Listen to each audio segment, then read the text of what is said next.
This protocol uses CRISPR-Cas9 to create knockout or knock-in lines. The main advantage of this technique is that it is simple and efficient to follow, especially for novice researchers.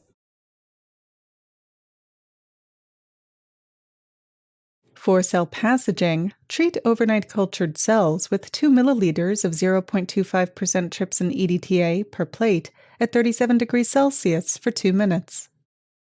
When the cells have lifted from the plate bottoms, neutralize the enzymatic reaction with 2 milliliters of cell culture medium and transfer the cell suspension to a conical tube.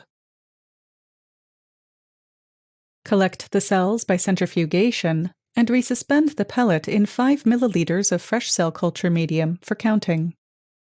Then seed 1.8 times 10 to the 5th cells into one well of a 24-well tissue culture plate for overnight culture at 37 degrees Celsius and 5% carbon dioxide.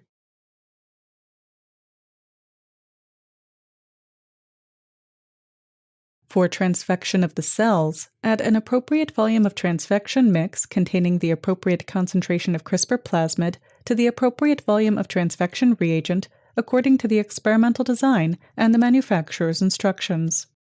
After incubating the transfection mix at room temperature for the recommended period of time, add the solution to the cells in a dropwise fashion. Then gently swirl the plate to mix and place the plate in a humidified 37 degrees Celsius incubator with 5% carbon dioxide.